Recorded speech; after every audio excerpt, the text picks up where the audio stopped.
Bismillahirrahmanirrahim. Assalamualaikum warahmatullahi wabarakatuh.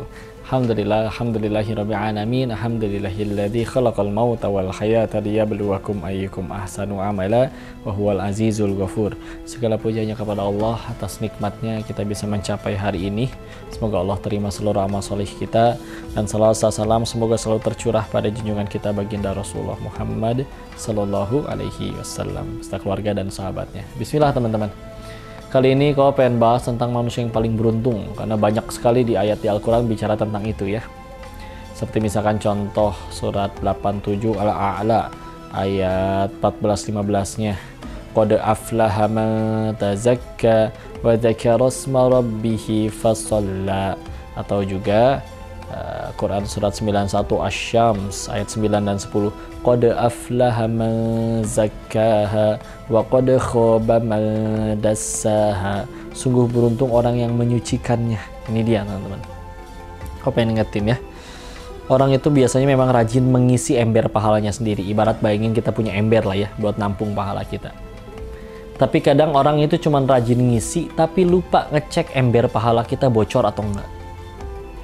Karena jangan sampai kita udah bawa nih selama hidup, kita ingat alhamdulillah udah isi pakai sholat tahajud, pakai sedekah, pakai zakat, pakai puasa dan lain-lain. Begitu disetor di hadapan Allah, lah nggak ada, ternyata bocor. Apa yang bisa bikin bocor? Salah satunya adalah masalah di hatinya.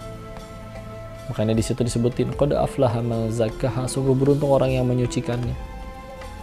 Cuman masalahnya kadang ini dia, perbandingan antara penyakit fisik lawan penyakit hati ya.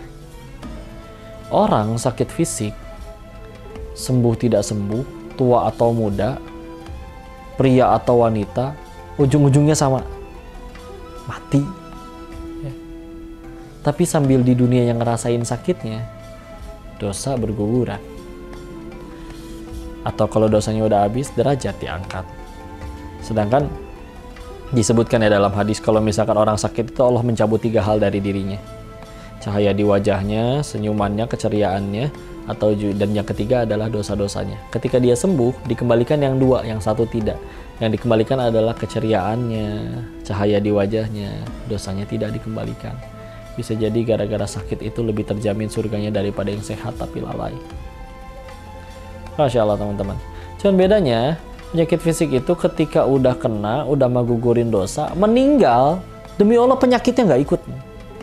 Misalkan mohon maaf ya, tumor sebesar apa, begitu meninggal, dihidupkan, dibangkitkan kembali, ikut tumornya? Enggak, demi Allah utuh. Jangan gitu deh, mohon maaf ya, meninggal dalam kecelakaan lalu lintas, terlindas, pejitnya, ususnya kemana-mana gitu ya.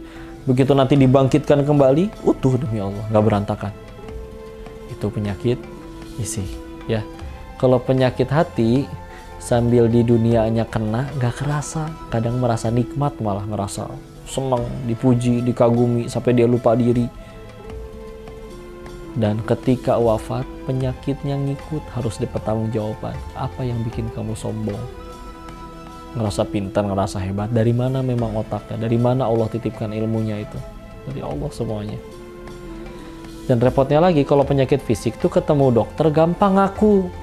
Bahkan dengan sengaja datang ke dokter, ya Allah, dok saya sakit dok. Udah gitu gampang ngaku. Apa yang sakit? Ininya dok, saya juga terlalu banyak makan ini. Tuh enak. Nggak ada orang datang ke dokter tuh, apa yang dirasa? Nggak mau ah, dokter mah kepo, nanya-nanya, aku rahasia. Ya nggak, gimana dah, saya bukan dukun, kata dokternya. Ya, pasti ngaku kalau misalnya penyakit fisik. Ya, tapi kalau penyakit hati, udah nggak ngerasa sakit, begitu pengen ada yang nyembuhin, saudaraku, sahabatku, nggak boleh gitu, itu namanya sombong. Siapa yang sombong? Hah? Lebih galakan dianya tuh, padahal lagi pengen diobatin dia teh.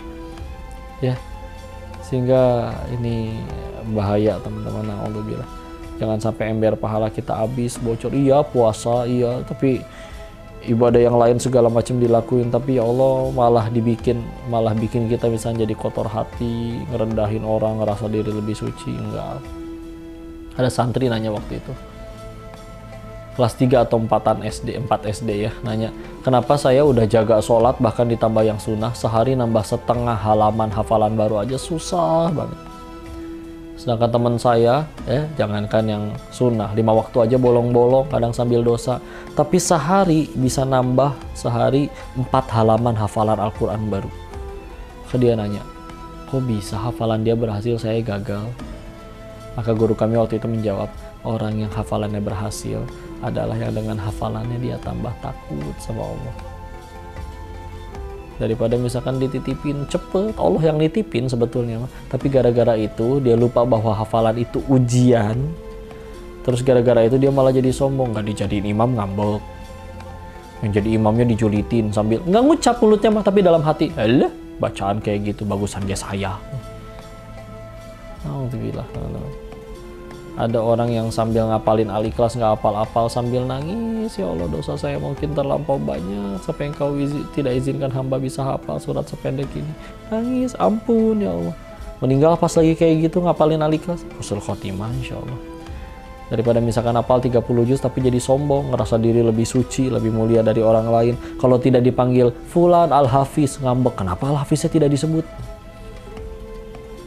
Nah kita pengen ya kembali Idul Fitri ini kita kembali diampuni oleh Allah, pengen pulang menyelesaikan Idul Fitri dalam keadaan diampuni dosa-dosanya oleh Allah. Yuk ingat lagi, ngaji ibadah tujuannya bikin kita tambah tahu kelemahan diri, bukan malah makin jago nyari kelemahan orang. Tuh yang itu tuh yang kafir, yang itu tuh yang bidah, yang itu tuh yang masuk neraka. Nggak lihat diri, apalagi kita meninggal nggak ditanya kelakuan orang. Dan jangan lupa maafin orang-orang ya. Salah satu ciri bersih hati kan mudah memaafkan, nggak gampang ngambek, nggak gampang marah. Maka untuk itu semoga selama ini kita ngaji jadi manfaat. Kau pengen ngucapin mewakili diri sendiri dan juga teman-teman keluarga besar dari Bang Muamalat, Masya Allah, pengen ngucapin minal aidin wal faizin, mohon maaf lahir dan batin. Maafin segala salahnya Koko, kesalahan kami semua, dan semoga Allah ridho mengumpulkan kita kembali dalam berkahnya, rahmat yang dikumpulin di surga. Dan yang paling penting kita saling maafin, kita mulai lagi dari nol. Dan yang paling penting bismillah, Masya Allah, Allah ridho kepada kita semua. Barakallahu fikum, minal aidin wal faizin, mohon maaf lahir dan batin. Selamat Hari Raya Idul Fitri 1445 Hijriah. Barakallahu fikum, assalamualaikum warahmatullahi wabarakatuh.